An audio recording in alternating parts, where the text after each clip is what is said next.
这次美国之行，从哈佛到 New Orleans， 像我对自己青春志向的某种，好像又是觉醒，又是重新的确认这么一个过程。这次觉醒你会有更强的中国的意识，就是我处在一个什么样的视角和一个背景，我的社会最需要什么？可能我在20多岁的时候是模糊的对这一切感兴趣，其实你对中国的背景也并不清楚，其实完全是两回事情。他被认为是一个社群主义的一个代表人物，他的整个的思想成熟之后，82年写出第一本书之后，他这个之后的整个人生经历是跟整个的里根撒切尔这一套就是全球化和新自由主义这套兴起有关系的，他成为这样的一个浪潮的一个批评者。这个批评当然有他的很多道理嘛，但是就是很有趣这个过程。我们这一代，包括这两代中国人，是这个所谓的这个潮流最大的受益者。包括他在批评的是绩效，他的暴政。那中国一直是贤良选拔，对我们中国人很尊重所谓的科举制度，尽管它有各种各样的问题，不管它是不是单一，他仍然认为是这个社会流动性的一个重要的保证，而且可能某种上最公平的一个保证。所以我觉得这是不同的国家之间的差异吧。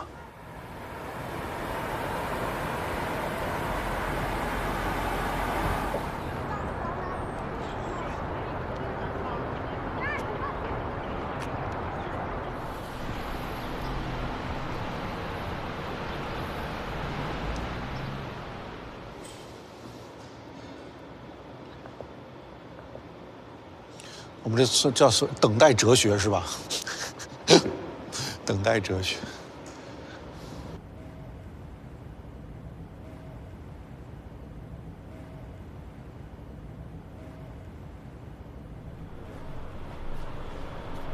他从那边过来的。It's raining again. I'm so sorry. Yeah. So, do you like this? Yes, I watch from your YouTube. Yeah. Who's James Otis? He was a leader in the colonial times during the time of independence. Is he a good speaker? I don't know. I don't know. Wow.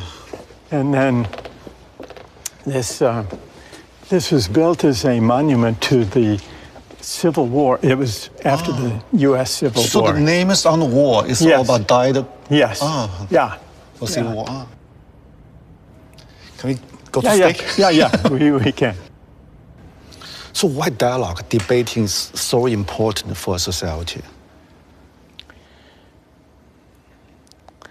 It's how we come to identify the meaning of justice and the common good.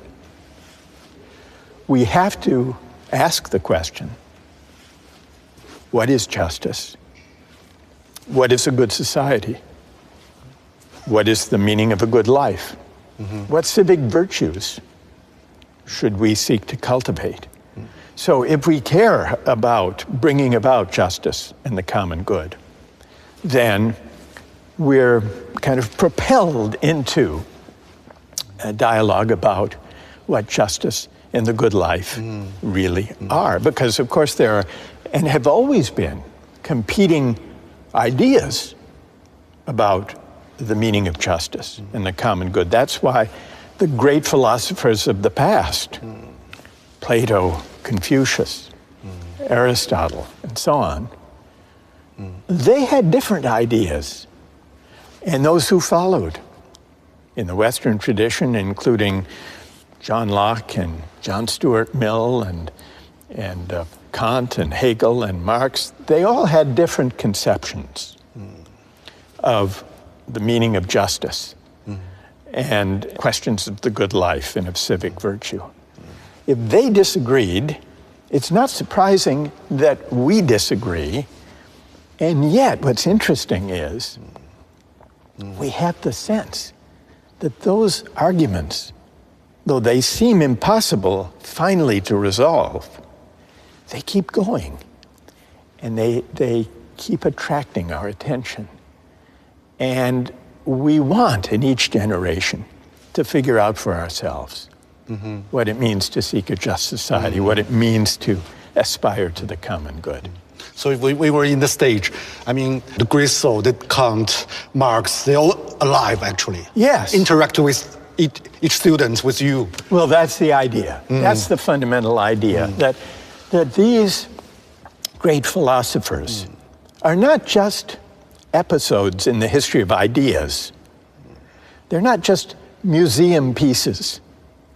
They are episodes in arguments in which we are still engaged today.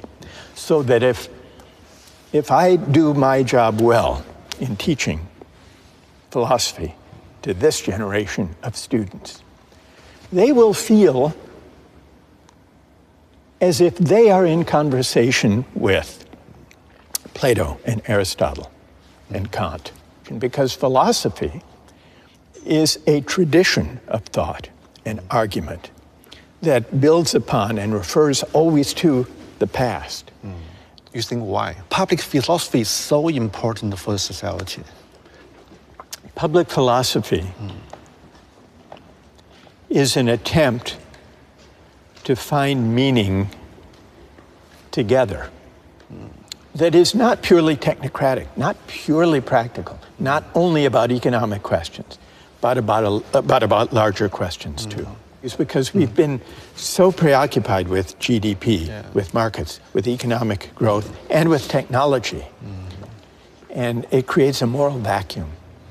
And unless it's filled with deliberation about public questions, it will be filled by narrow, intolerant, dangerous ideologies. And that's my worry. Let me give here one recent example of this. During the pandemic, in many ways, the pandemic highlighted inequalities that existed before the pandemic. A great many of us had the luxury of being able to work from home during the pandemic, to teach from home, to work from home, to write from home. Delivery workers, grocery store clerks, warehouse workers, truck drivers, nursing assistants, home health care providers, child care workers. Now, these are not the best paid or the most honored workers in our societies. But for a moment during the pandemic, we called them essential workers. We applauded them at the end of the day. We put up signs thanking them. This could have been a moment for a broader public debate about how to bring their pay and recognition into better alignment with the importance of the contributions they make. But it didn't happen.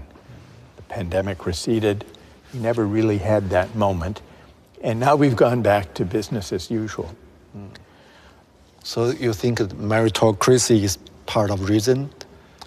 And I think the answer to that question is connected to the widening inequalities of recent decades, and also to the changing attitudes toward success that have accompanied the widening inequalities. Over the past half century, really, those who've landed on top have come increasingly to believe that their success is their own doing, the measure of their merit, and that they therefore deserve the bounty that the market bestows upon them. And by implication, that those who struggle, those left behind, must deserve their fate as well. It produces a kind of hubris among the winners and humiliation among the losers. It teaches the winners, if I believe that I achieved whatever I achieved through my own efforts, through my own doing, because everything was fair, then I'm likely to inhale too deeply of my own success, to forget the luck and good fortune that helped me on my way, to forget my indebtedness to those who make my achievements possible. And so this is what I call the tyranny of merit.